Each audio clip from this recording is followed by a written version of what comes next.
ሊቃውንት እንኳን የእመቤታችንን ነገር ሊናገሩ ጀመሩት እንጂ አልጨረሱትም። የእመቤታችን አማላጅነት፣ የእመቤታችን መመኪያነት፣ የእመቤታችን ቤዛነት የሚሸፍን እንደው ይሸፍናል ተብሎ እንደው የተሻለ መንገድ ነው ተብሎ በተለያየ ነገር ቢነገር ይሄንን እውነት ይቀይረዋል? ቅዱስ ኤፍሬም ብዙ ብሏል እኮ አክሊለ ምክህነ አለ፣ ወቀዳሚተ መድኃኒትነ አለ። አያችሁ መድኃኒትነ የመጀመሪያዋ መድኃኒታችን ማን ናት? እመቤታችን ናት። እመቤታችን ነገር መቼም የበቆሎ ቅጠል ልብስ እንኳን ሲላጥ መጨረሻው ያልቃል አይደለም? አንዱን ስንገነጥለው ከውስጡ ደግሞ ምን አለ? ሌላ አለ። ያንን ስንልጠው ከውስጡ ደግሞ ሌላ አለ። የእመቤታችንም ክብር እንደዚህ ነው። አንድም በመንግሥተ ሰማያት የሚኖሩ ትውልደ ጻድቃን ያመሰግኑኛል።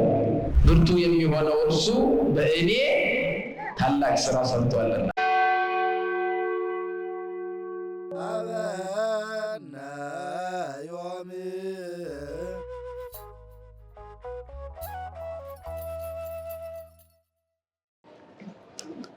በስመ አብ ወወልድ ወመንፈስ ቅዱስ አሐዱ አምላክ አሜን።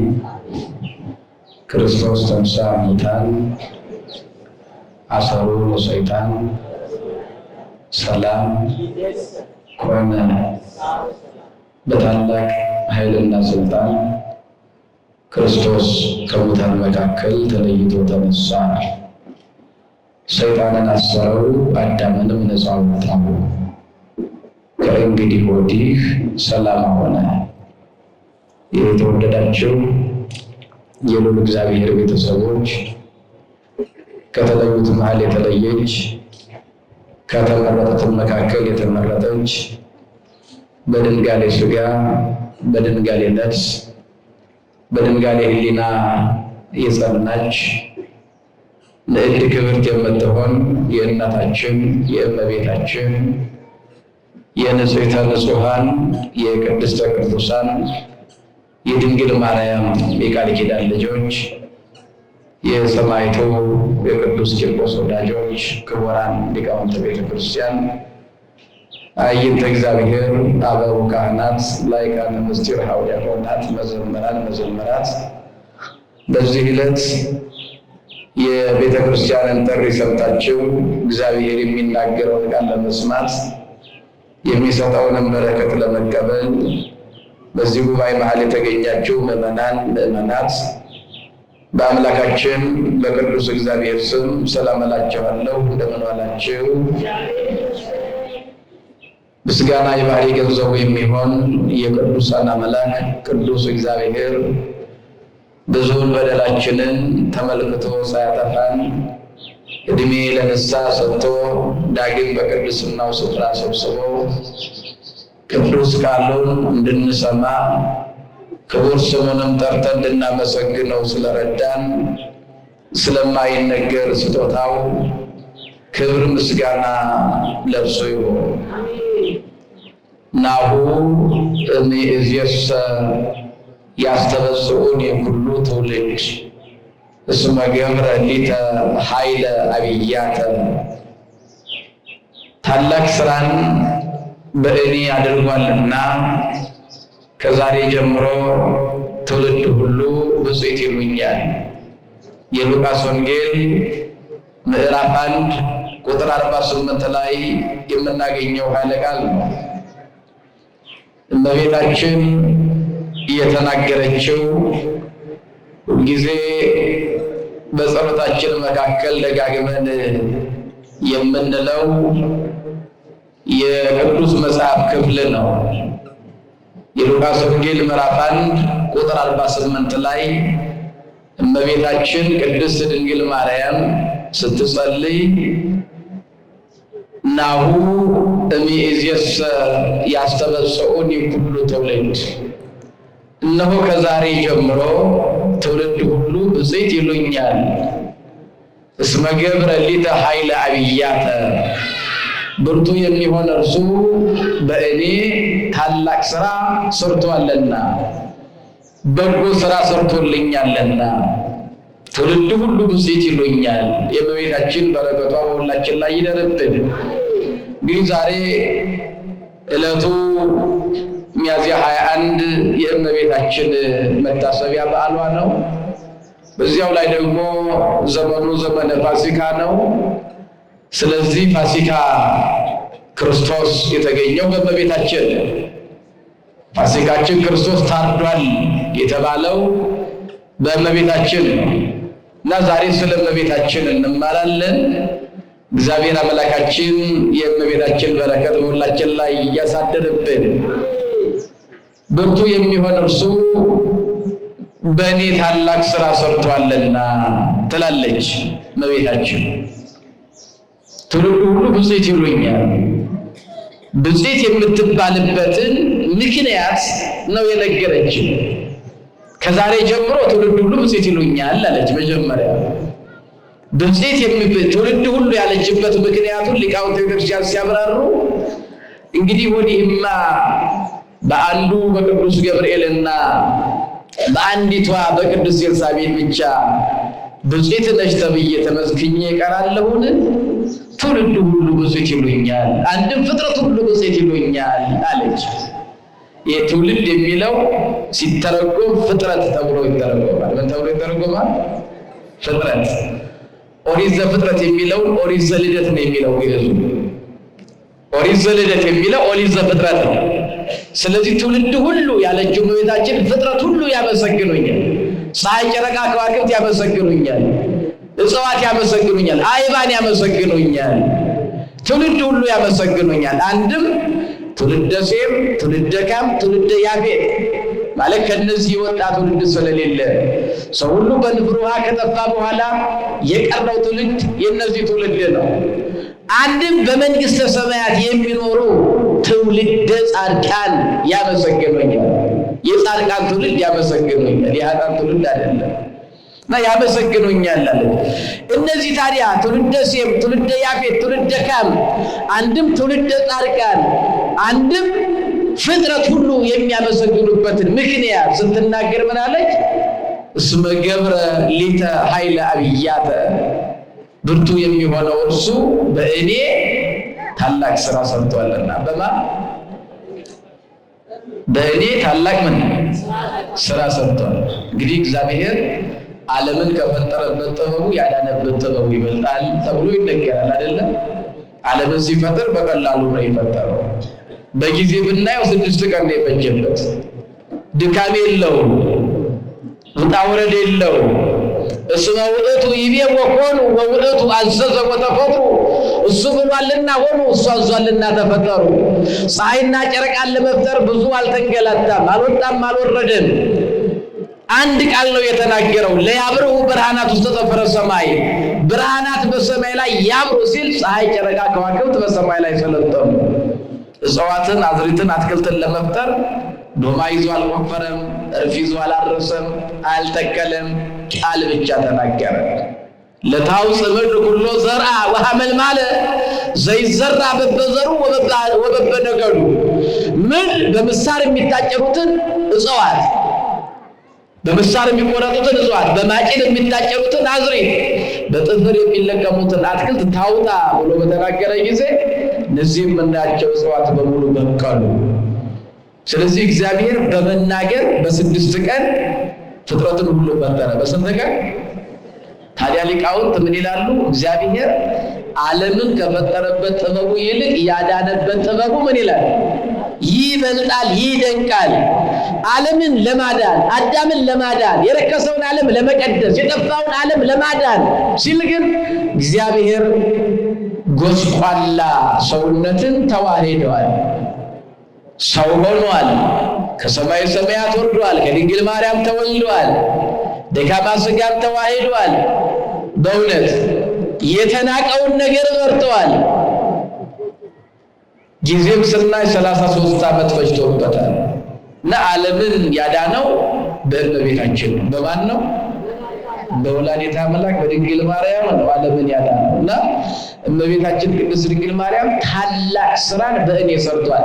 ያቸው ዓለምን ማዳኑ ታላቅ ስራ በላይ ገልጠዋለች። ዓለም የዳነው በመድኃኒዓለም ሥራ ነው። ያ ሥራ የተሰራባት ደግሞ እመቤታችን ቅድስት ድንግል ማርያም ናት።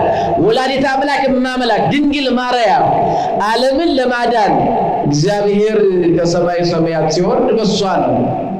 ኢነሱ ወለዘነሱ መላእክት አላ ነሳም ዘራ አብርሃም የተሰቀለው ሥጋ የተወጋው የተቸነከረው የክርስቶስ አካል የእመቤታችን ሥጋ ነው። ከእመቤታችን የነሳው እና ብርቱ የሚሆን አለች። ምን የሚሆን? ብርቱ የሚሆን ማለት በእውነት ለዘመኑ ጥንቶ ፍጻሜ የሌለው ለኃይሉ ድካም የማይስማማው ለመንግስቱ ሽረት የሌለበት ለአነዋወሩ ወሰን የሌለበት እርሱ ብርቱ የሚሆን ታላቅ ሥራን የትሕትና ሥራን የማዳን ሥራን የመፈለግ ሥራን በእኔ አድርጓልና እነሆ ከዛሬ ጀምሮ ትውልድ ሁሉ ምን ይሉኛል? በጽድቅ ይሉኛል። እንግዲህ እኛ እመቤታችንን ስንወድ፣ እመቤታችንን ስናመሰግን፣ እመቤታችንን ስናከብር፣ እመቤታችንን ስናወድስ፣ እመቤታችንን ስንማጸን ዝም ብለን ከልቡናችን አውጥተን ከአንደበታችን አንቀተን አይደለም የሰማነው። ምክንያቱም ከገብርኤል የሰማነው ከቅድስት ኤልሳቤጥ የሰማነው እሷ ራሷ እመቤታችን መዝገበ ምስጢር ድንግል ማርያም የነገረችን ትውልድ ሁሉ ምን ይሉኛል? ዛሬ መቼም ክፉዎች የሰለጠኑበት ዘመን ላይ ነው ያለነው። ክፉዎች የሰለጠኑበት ጻድቃንን፣ ሰማዕታትን፣ ደናግል መነኮሳትን የሚያቃልሉ የበዙበት ዘመን ላይ ነው ያለነው እና እውነተኛው የቤተክርስቲያን አስተምህሮ እንዳለ ሁሉ ይሄንን የሚበርዙ ደግሞ አሉ። ይሄ ጥንትም የነበረ ነው፣ ዛሬም ያለ ነው፣ ወደፊትም ይኖራል። ምናልባት እኛ ኢትዮጵያውያን የኢትዮጵያ ኦርቶዶክስ ተዋሕዶ ቤተሰቦች ልጆች የድንግል ማርያም ነገር ሲነገረን ቢውል ቢያድር አንሰለቸውም፣ ደስ ይለናል። ስሟ ስንቃችን ነዋ፣ መማፀኛችን ናት፣ መጽናኛችን ናት። አንገታችንን ቀና ያደረግነው በእመቤታችን ነው። ዛሬም ጎዶሏችን የሚሞላው በእመቤታችን ነው። የእመቤታችንን ስም ጠርተን አፍረን አናውቅም፣ ወደፊትም አናፍርም። እመቤታችን የኛ ውድ ስጦታችን ናት፣ የመስቀል ስር ስጦታችን ናት እና የእመቤታችን ነገር ምናልባት ስንሰማው ብንውል ብናድር አይሰለችንም። እንደውም እየጣፈጠን ነው የሚሄደው። ይጣፍጣል፣ ስሟ ይጣፍጣል። ነገር ግን ይህንን ደግሞ የሚቃወሙ ከዚህ ከሚጥመው ከሚስማማው ከሚያድነው ትምህርት ሊያፈናቅሉ መቼም ዲያብሎስ በፈረሶቹ በኩል ይመጣል ሁልጊዜ እና እውነተኛው ትምህርት እንዳለ ሁሉ ሐሰተኛ ትምህርት አለ። እውነተኞች መምህራን እንዳሉ ሁሉ ሐሰተኞች መምህራን ይኖራሉ። ስለዚህ ምንም ሊሉ ይችላሉ፣ ምንም ሊነገር ይችላል። ቤተክርስቲያናችን ለዘመን ስታስተምር የኖረችው እመቤታችን ቅድስት ድንግል ማርያም መልዕልተ ፈጣሪ መልዕልተ ፍጡራን ናት። ወደዱም ጠሉም ይሄን እግዚአብሔር ያረጋገጠው ቅዱሳት መጻሕፍት የሚመሰክሩት ሀቅ ነው። ልንሽረው ልንጠራጠረው አንችልም። እመቤታችን በክብር በንጽህና በቅድስና ከዓለሙ የተለየች ናት። ምን ያለች ናት? ልዩ ናት። ይሄን ደግሞ ማንም አይደለም ያለው። ልብ ብለን ከሰማን የሉቃስ ወንጌል ምዕራፍ 1 ከቁጥር 28 ጀምሮ እስከ ፍጻሜ ስናነበው የእመቤታችን ነገር ይደንቃል። ቅዱስ ሉቃስ ወንጌሉን ተጠንቅቆ ነው የጻፈው። ምን ብሏልኳችሁ? ተጠንቅቆ ነው የጻፈው። ቅዱስ ሉቃስ ወንጌሉን በጥንቃቄ ነው የጻፈው እና የቅዱስ ሉቃስ ወንጌል 28ኛው ቁጥር ላይ ወበሳድስ ወር ተፈነወ ገብርኤል መልአክ ማኅበ እግዚአብሔር ሀብ አሐቲ ሀገር ዘገሊላ እንተ ስማ ናዝሬት ብሎ ይጀምራል። በስድስተኛው ወር ይላል። በስንተኛው ወር? በስድስተኛው ወር። የስድስተኛው ወር ዘካርያስን ካገኘበት ቀን ጀምሮ ሲቆጠር ዘካርያስን ያገኘው ማለት ነው መልአኩ ቅዱስ ገብርኤል በየት በቤተ መቅደስ ዕጣን እያጠነ መስዋዕት እያሳረገ ዘካርያስ በነበረበት ሰዓት ዘካርያስ የእግዚአብሔርን መስዋዕት ሲያቀርብ መልአኩ ቅዱስ ገብርኤል ምን ብሎታል? ዘካርያስ ሆይ አትፍራ፣ ወንድ ልጅ ትወልዳለህ፣ ሚስቱ ትጸንሳለች ትወልዳለች ብሎ አብስሮታል። እና የተመረጠ መልአክ ነው፣ የታደለ መልአክ ነው። ቅዱስ ቂርቆስም ቅዱስ ኢየሉጣን ከሚፍለቀለቀው ውሃ ያዳነ መልአክ ለብስራት የታደለ የተመረጠ መልአክ ነው። ስለዚህ ዘካርያስን መካንነቷ የሚስት ይወገዳል፣ አንተም በእግር ተተክቶ የሚያገለግል ልጅ ትወልዳለህ፣ በመወለዱ ብዙዎች ደስ ይላቸዋል ብሎ ዘካርያስን ባበሰረ በስድስተኛው ወር ደግሞ ወደ ተላከ ወደ ድንግል ማርያም ወደ እመቤታችን ተላከ። በስድስተኛው ወር ተላከ ይላልና በጣም የሚገርመው በስድስተኛው ወር ከእግዚአብሔር ዘንድ ተላከ ይላል። ከማዘን ከእግዚአብሔር ዘንድ ተላከ። የላከው ማን ነው? እግዚአብሔር።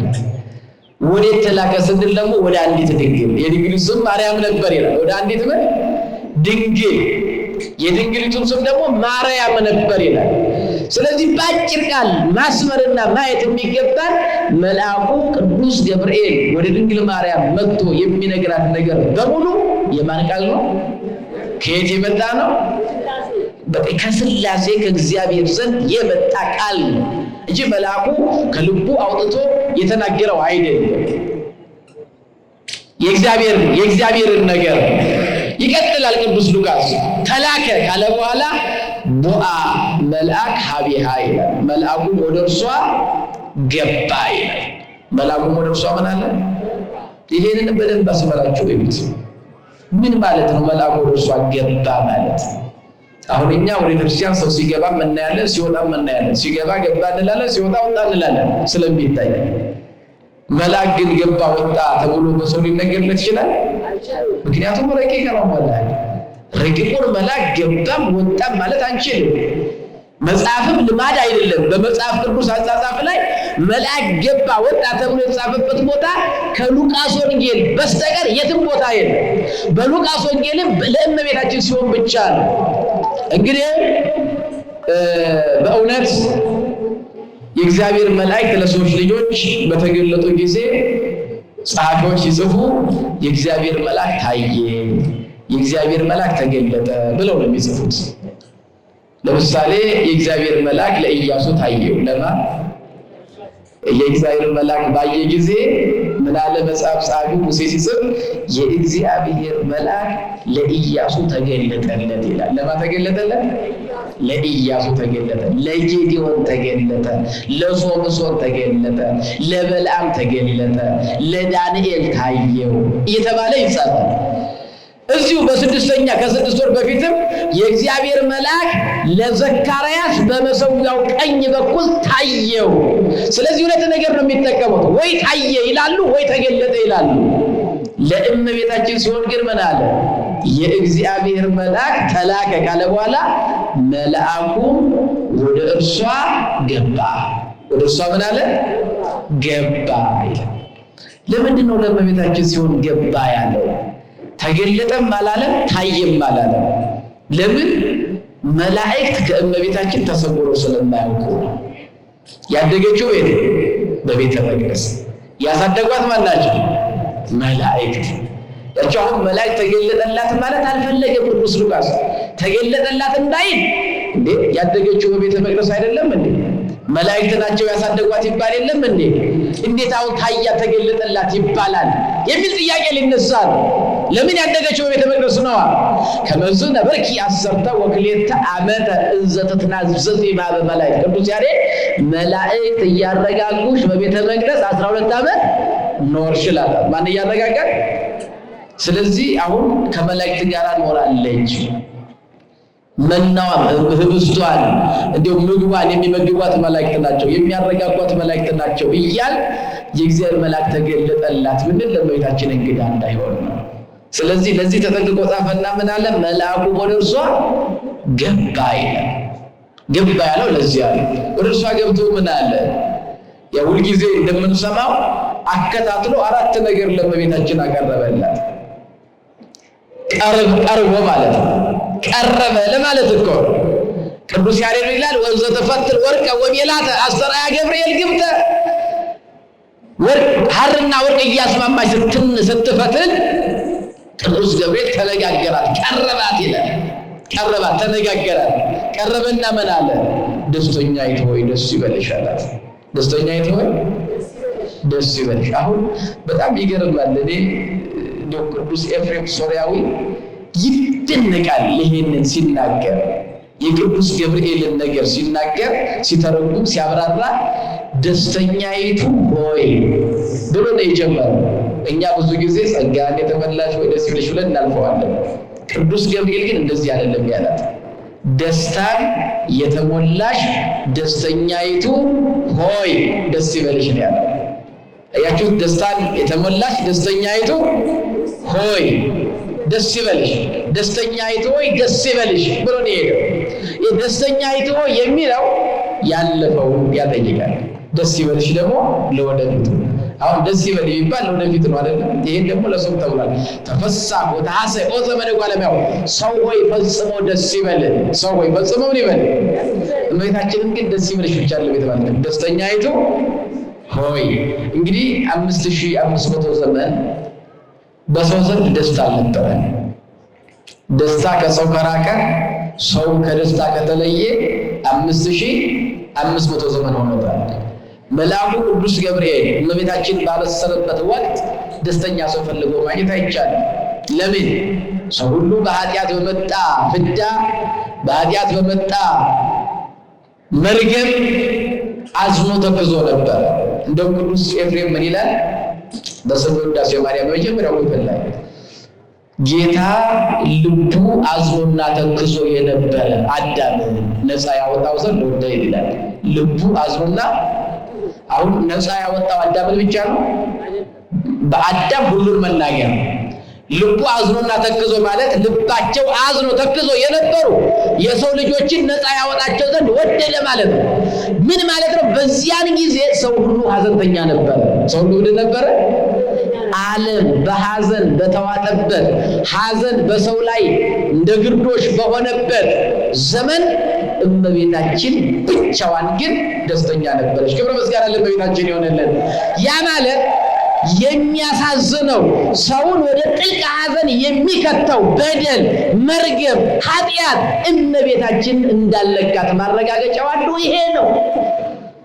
ሰውን ወደ ሐዘን የከተተው በደል ነው፣ ኃጢአት ነው፣ ማጣት ነው። እመቤታችንን ግን ያ በደል ስላልነካት ብቻዋን ምንድን ነበረች?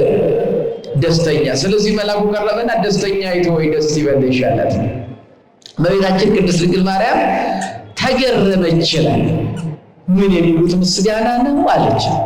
ዓለም በኃጢአት ዓለም በሐዘን በወደቀበት ዘመን ደስተኛይቱ ሆይ እንዲህ አይነት ምስጋና ለማን ይገባዋል አለች። ቅዱስ ገብርኤል ይህንን አሰላስላ ሳትጨርስ ደገመ። ኦ ምልዕተ ጸጋ፣ ጸጋን የተመላሽ ሆይ አላት። ምን የተመላሽ ሆይ? አያችሁ፣ ሰው ጸጋውን ካጣ፣ ጸጋም ከሰው ከራቀ 5500 ዘመን ሆኖታል። እመቤታችን ግን ምልዕተ ጸጋ ነበረች። ሰው ጸጋውን ያጣው በበደሉ በኃጢአቱ ምክንያት ነው። ጸጋን የሚያሳጣው ከጸጋ የሚለየው በደል እመቤታችን ስላልደረሰባት ጸጋዋ ምን አይነት ነው? ይሄ ነው የሚባል ጸጋ አይደለም። ምልዕተ ጸጋ ምልዕተ ክብር፣ ክብር ሲያለ ለእመቤታችን ይሆንልን እና ጸጋ የተመላሽ ይሆናል። አሁንም ሰው ከጸጋ በተለየ በ5000 ዘመን መልአኩ ምን እያለ ነው ማለት ደነቃት። በእውነት ጸጋ የተመላ ፍቅር በዚህ መሃል እንዴት ይገኛል እያለች ስታስብ ይሄን አስባ ሳትጨርስ ሶስተኛውን ቀጠለ። እግዚአብሔር መስለኝ እግዚአብሔር ካንቺ ጋር ነው ማለት እግዚአብሔር ከማን ጋር ነው? እግዚአብሔር ካንቺ ጋር ነው። እያችሁ ኃጢአት ከእግዚአብሔር ያርቃል፣ ጽድቅ ደግሞ ከእግዚአብሔር ያገናኛል። እያችሁ ኃጢአት ስትሰራ ከእግዚአብሔር ተለይተን ወደ ሰይጣን እንቀርባለን።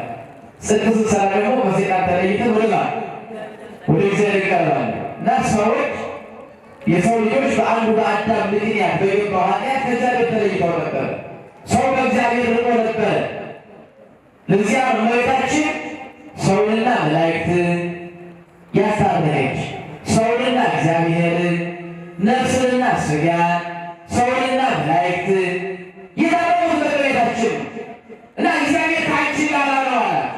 አሁንም ገርባ መልአኩ ምን እያለ ነው? ፈጽሞ በሰው ዘንድ የሌሉትን እኮ አንቺ ጋር አሉ እያለ ነው ብላ ስታለ አራተኛው ቀጠለ። አንቺ ከሴቶች መካከል ተለይተሽ የተባረክሽ ነሽ አላት። ከማን መካከል?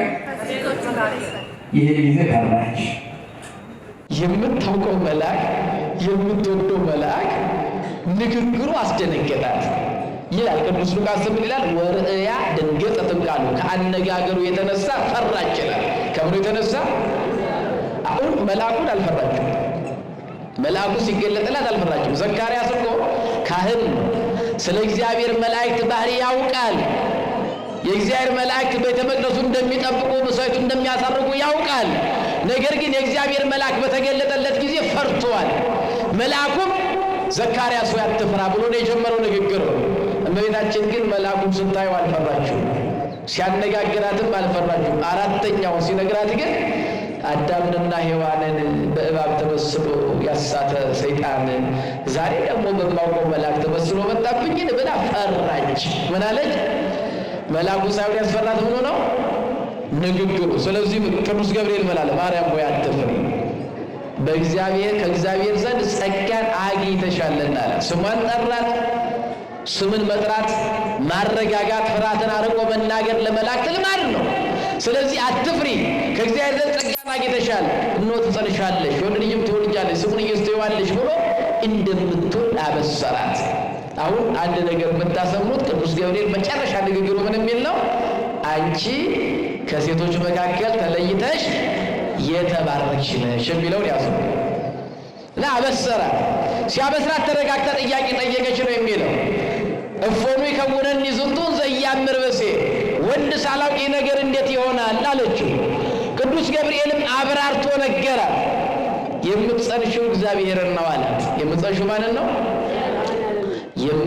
የምትወልጅበት የምትጸንሽበት ጥበቡ ደግሞ የመንፈስ ቅዱስ ነው አላት። የምትወልጂው እግዚአብሔር፣ ጥበቡ የመንፈስ ቅዱስ ነው አላት። ቀጠልና ዘመድሽ ኤልሳቤጥ ጸንሳለች፣ እነሆ 6 ወር ሆኗታል አላት። አራተኛ ለእግዚአብሔር የሚሳነው ነገር አለን አላት። አሁን እነዚህም ሁሉ ከሰማች በኋላ እንዴት ይሆናል የሚለው ጥያቄዋን አነሳችና ምን አለች?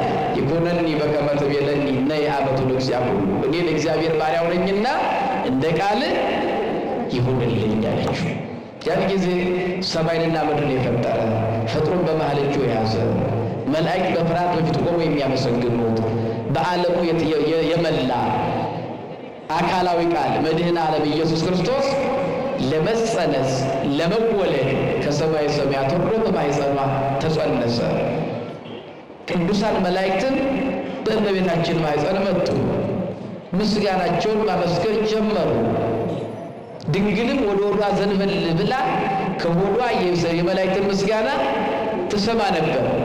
እግዚአብሔርን በማኅፀኗ ይዛ ወልድን በማኅፀኗ ይዛ መልአኩ እንደነገራት ቀጥታ ወደ ኤልሳቤጥ ሄደች፣ ወደ ዘመዷ ሄደች። ቅድስት ኤልሳቤጥንም ሰላም ባለቻት ጊዜ ቅድስት ኤልሳቤጥ እንዲህ አለች፣ የጌታዬ እናት ወደ እኔ ትመጪ ዘንድ እንዴት ይሆናል? የሰላምታሽ ድምፅ በጆሮዬ በገባ ጊዜ ጽንሱ በማኅፀኔ በደስታ ዘሏልና አንቺ ከሴቶች መካከል ተለይተሽ የተባረክሽ ነሽ። የማኅፀንሽን ፍሬ ኢየሱስ ክርስቶስ ቡሩክ፣ በረከተ ሥጋ በረከተ ነፍስን የሚሰጥ መርገመ ሥጋ መርገመ ነፍስን የሚያርቅ ነው አለችና ተናገረች። የቅድስት ኤልሳቤጥም የመጨረሻዋ ንግግሯ ምን የሚል ነው? አንቺ ከሴቶች መካከል ተለይተሽ የተባረክሽ ነሽ። መንፈስ ቅዱስ ሞልቶባታል፣ አድሮባታል፣ ሥራ አሰርቷታል፣ ንግግር አናግሯታል። እንዲህ አለቻት። በዚህ ጊዜ የቅዱስ ገብርኤልን ቃል ሰማች። ምን የሚል ነው? ከሴቶች መካከል ተለይተሽ የተባረክሽ ነሽ። የኤልሳቤጥንም ሰማች። ከመልአኩ ጋር ይመሳሰላል። አንቺ ከሴቶች መካከል ተለይተሽ የተባረክሽ ነሽ አለቻት። ቅድስት ኤልሳቤጥ ሌላ ጨመረች ይላል። በጣም የሚገርመው ቅዱስ ገብርኤል መጥቶ መናገሩ ነው። ትወልጃለሽ ብሎ አበሰረ። ትወልጃለሽ ብሎ ምን አለ? አበሰረ፣ ሄደ። እመቤታችን ግን በማኅፀኗ ወልድ ሲቀረጽ ቅዱሳን መላእክት ምስጋናቸው ሲያመሰግኑ ትሰማ ነበር፣ ታደንቅ ነበረ። ኤልሳቤጥን ስታገኛት የጌታዬ እናት አለች። በማህፀኗ ያለው እግዚአብሔር እንደሆነ ወልድ እንደሆነ ተረዳች። ከዚያ በኋላ ምን አለች? ናሁ እምይእዜሰ ያስተበጽኡኒ ኩሉ ትውልድ፣ እነሆ ከዛሬ ጀምሮ ትውልድ ሁሉ ብፅዕት ይሉኛል። ለምን? ብርቱ የሚሆን እርሱ በእኔ ታላቅ ሥራ ሰርቷልና፣ አንድም ለእኔ ታላቅ ሥራ ሰርቶልኛልና። በድንግልና ጸንሼ በድንግልና እንደወልደው ማድረግ ታላቅ ሥራ ነው፣ ድንቅ ነገር ነው። ለዚያ እኮ ነው ቅዱስ ዳዊት ነኪር ነገሩ በእንቲአኪ ኦ ሀገረ እግዚአብሔር፣ የእግዚአብሔር ከተማ ሆይ በአንቺ የተደረገው ነገር ድንቅ ነው አለ። ምንድን ነው? የእግዚአብሔር ምን ሆይ? ከተማ ሆይ። እመቤታችን የእግዚአብሔር ሀገሩ ናት፣ የእግዚአብሔር ከተማው ናት። የእግዚአብሔር ከተማ ሆይ በአንቺ የተደረገው ነገር ድንቅ ነው አለ እና እመቤታችን ቅድስት ድንግል ማርያምም ከዚህ በኋላ በእኔ ድንቅ ሥራ ተደርጓልና ከዛሬ ጀምሮ ትውልድ ሁሉ ምን ይሉኛል? ብፅዕት ይሉኛል። ስለዚህ እመቤታችን ቅድስት ድንግል ማርያም ብፅዕት ናት፣ ንዕድ ናት፣ ክብርት ናት። መርገመ ሥጋ መርገመ ነፍስ የሌለባት፣ በረከተ ሥጋ በረከተ ነፍስን የምታሰጥ፣ ከአምላካችን የምንገናኝባት ድልድያችን፣ ምድርና ሰማይን ያገናኘች እውነተኛይቱ መሰላል፣ በእውነት የአዳም ተስፋ የተፈጸመባት እመቤታችን ቅድስት ድንግል ማርያም ናት። አማላጃችን ናት፣ ቤዛችን ናት። መቼም ይሄንን የጠናው ርቲት የሆነው ስለ እመቤታችን የሚነገረውን አስተምህሮ የሚንድ የሚያፈርስ ሰውን ግራ የሚያጋባ መቼም ባለፈው ሳምንት ሲዘዋወር ነበረ፣ ሁላችን መነጋገሪያ አድርገነው ነበረ።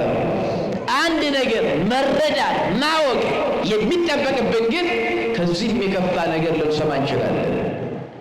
መደንገጥ፣ መረበሽ፣ እንደው ተስፋ መቁረጥ ግን አይገባም። ተስፋ መቁረጥ እስከ መጨረሻው የጸና እርሱ ይድናል ነው የሚለው። እስከ መጨረሻው ምን የሚል የጸና። መቼም ብዙ ሰዎች መንገድ ጀምረው የሚያቋርጡ አሉ። ደግሞ ቅድም ብያቸዋል፣ እውነተኛ አስተማሪዎች እንዳሉ ሁሉ መስለው የሚገቡ ውሸተኞችም አሉ። ይሄ የታወቀ ነው። መስለው እንደውም ጌታችን እኮ የተናገረው ይሄንን ነው። ኡኬ ኢያስቱክሙ፣ ማንም እንዳያስታችሁ ምን በሉ ተጠንቀቁ ነው የሚለው። ማንም ቅዱስ ጳውሎስም ምን አለ?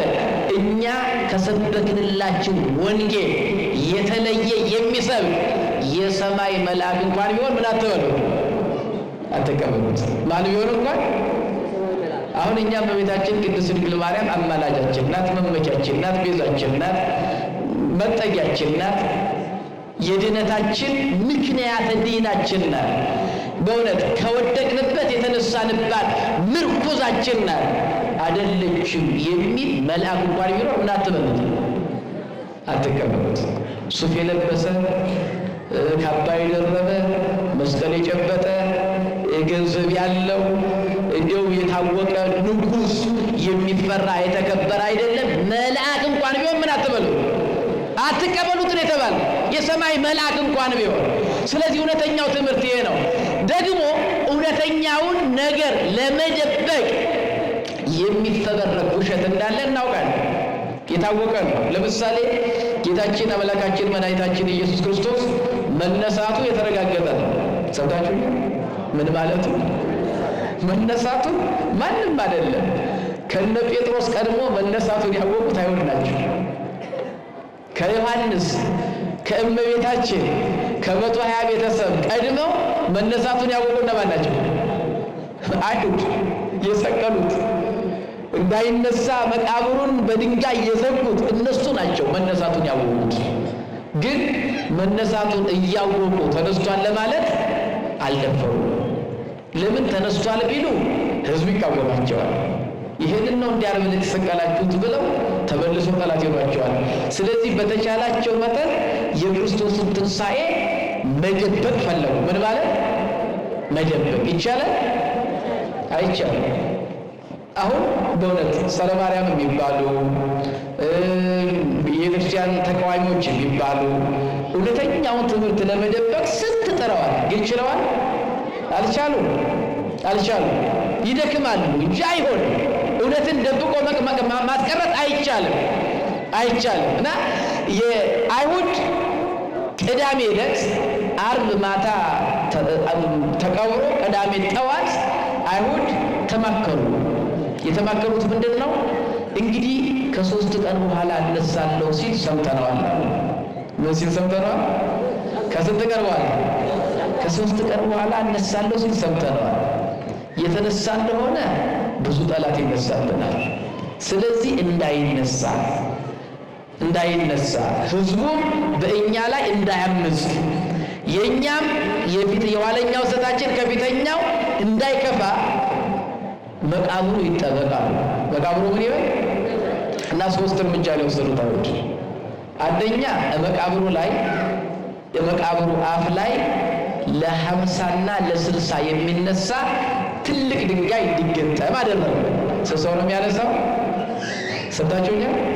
50 እና 60 ካልሆኑ ያ ድንጋይ ይነሳል። አንድ ሁለተኛ በንጉሱ ማህተም ያ ድንጋይ ታተመ። ሶስተኛ እስከ 3 ቀን ድረስ መቃብሩን የሚጠብቁ ትጉሃን ወታደሮች ተመደቡ። እስከ ስንት ቀን? እስከ 3 ቀን። ምክንያቱም ከ3 ቀን በኋላ አልፎ ተነሳ የሚባል እንኳን ያው ስለማይሆን፣ ስለዚህ እሱ እንደተናገረ ትጉ የተባሉ ኃያላን የተባሉ ወታደሮች ተመደቡ። በጣም የሚገርመው ግን ወታደሮቹም ቆመው እየጠበቁ እያለ አንድም ሰው ወደ መቃብሩ ዝር ሳይል ያ 50 እና 60 የሚያንቀሳቀሰው ድንጋይ በራሱ ተከፈተ። ክርስቶስን በታላቅ ኃይልና ስልጣን ከሙታን መካከል ተለይቶ ተነሳ። ስለዚህ እነዚያ ወታደሮች ሪፖርት ማድረግ ነበረባቸው። ለአለቆቻቸው ሄዱ። በሌሊት እናንተ ሰዎች ጠብቁ ብላችሁናል፣ ጠብቀናል።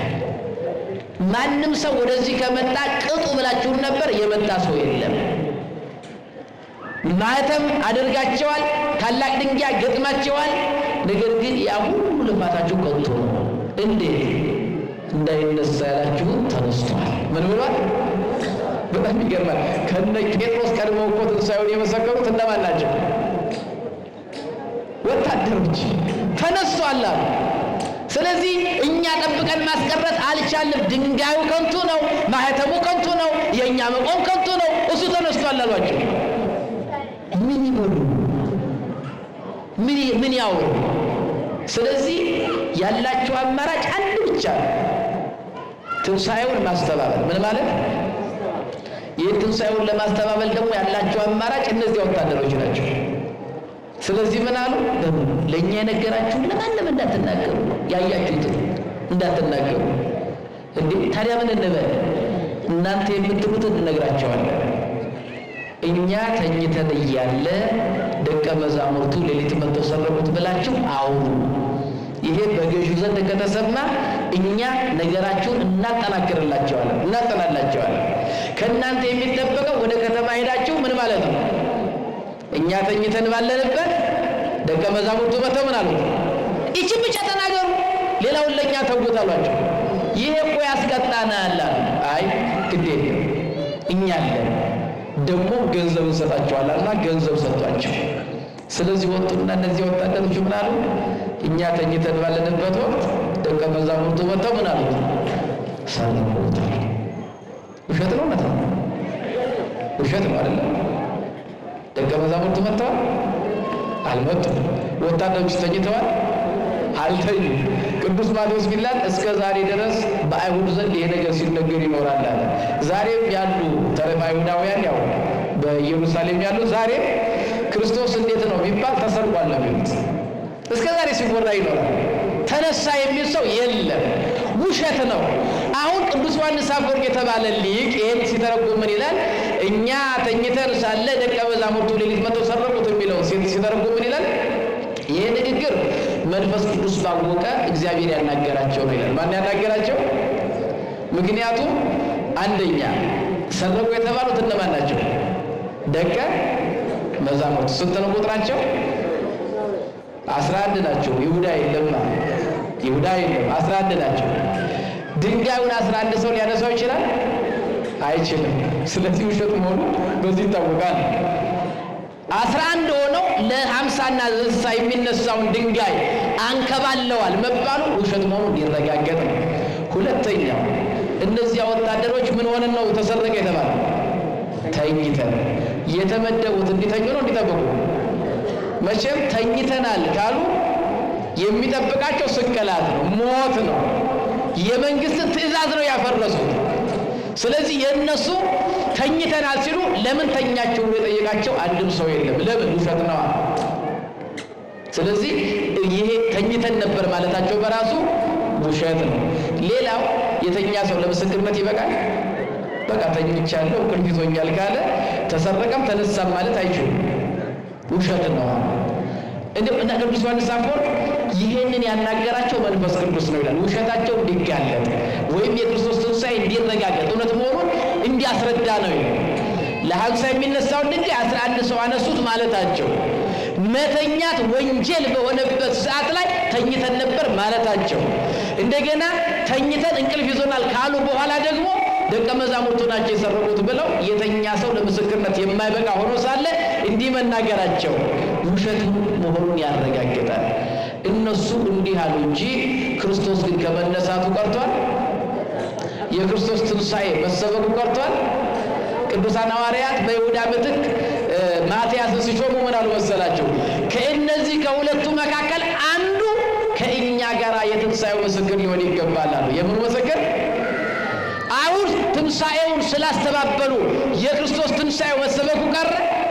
አልቀረም።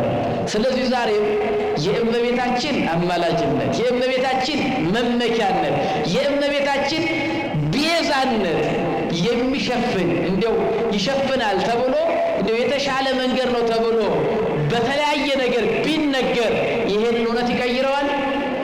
አይቀይረው። ከዛሬ ጀምሮ ትውልድ ሁሉ ምን ይሉኛል? ብፅዕት ይሉኛል፣ እርሱ በእኔ ታላቅ ስራ አድርጓልና። ስለዚህ ታላቅ ስራ በእመቤታችን በኩል ተሰርቶልናል። ታላቅ ስራ፣ የድነት ስራ፣ የፈውስ ስራ፣ የትንሣኤ ስራ።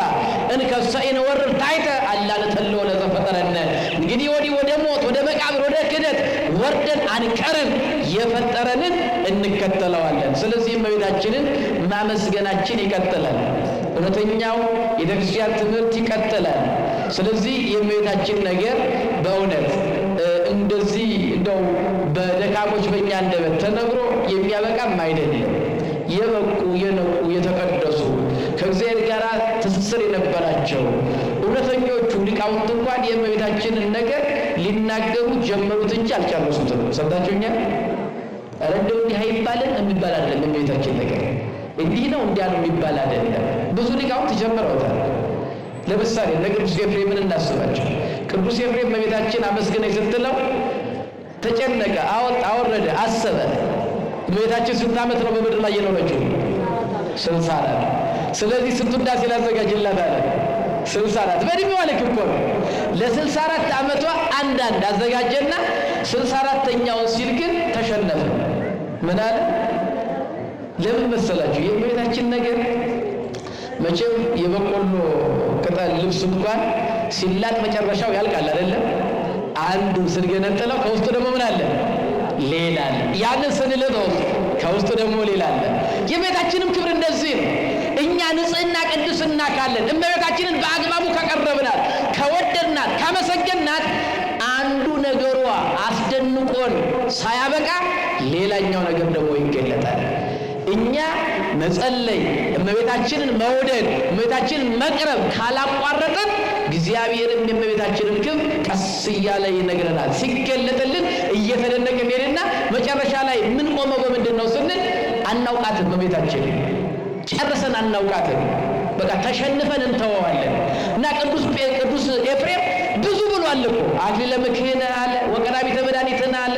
አያችሁ፣ መድኃኒትነ የመጀመሪያዋ መድኃኒታችን ማን ናት? እመቤታችን ናት እያለ ሄደና መጨረሻ ላይ ግን ምን ብሎ ተሸነፈ? ለኪ ይደሉ ዘእንኩሎሙ ቅዱሳን ትስአሊ ለነ ኦምልዕተ ጸጋ። ጸጋ የተመላሽው ያለ ምን የተመላሽው? ቅድም ብለነዋል።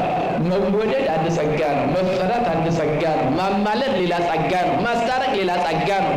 መባረክ ይህ ጸጋ አሁን ቤዛ መሆን ሌላ ጸጋ እኮ ነው። ጸጋ እኮ ነው ቤዛ መሆን። ምንድን ነው? ሹመትም ምንም ይሄ እኮ ስጦታ ነው። ማማለድ ስጦታ ነው። ቃል ኪዳን ነው። እግዚአብሔር ቃል ኪዳን የሰጣት ነው። ክብር ነው። ስለዚህ ጸጋን የተመላሽ ሆይ ማማለድ ከቅዱሳን ሁሉ ላንቺ ይገባል አለና ተሸነፈ፣ ተወው። የአባ ሕርያቆስንም ብታዩ ተሸንፎ ይተዋል። ሊመስል ሞከረ።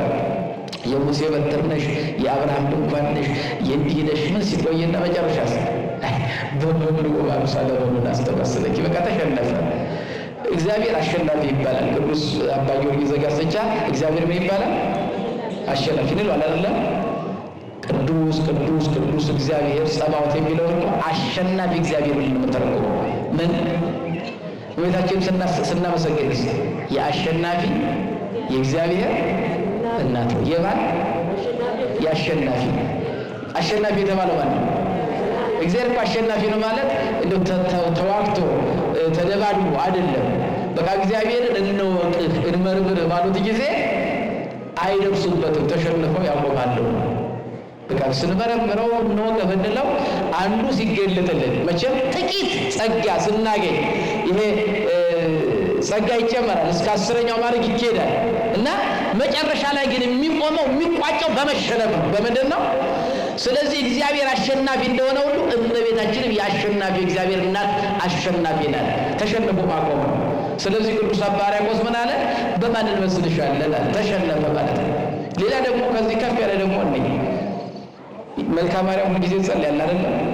የቤታችን መልኳን የደረሰው እንደ አባ ጊዮርጊስ እንደው በጥቅሉ እንደነ ቅዱስ ኤፍሬም እንደነ አባ ሕርያቆስ እንደው በጥቅሉ ቅድስት ናት ንጽሕት ናትም አልልም አለ። ታዲያ እያንዳንዷን የሰውነቷን ክፍል እየጠራው አድንቄ ማመስገን አለብኝ አለ። ስለዚህ ከስሟ ጀመረ። ስሟን ያነሳል አይደለም? ስንጸልይ እናየዋለን፣ እዛው ላይ እናገኘዋለን።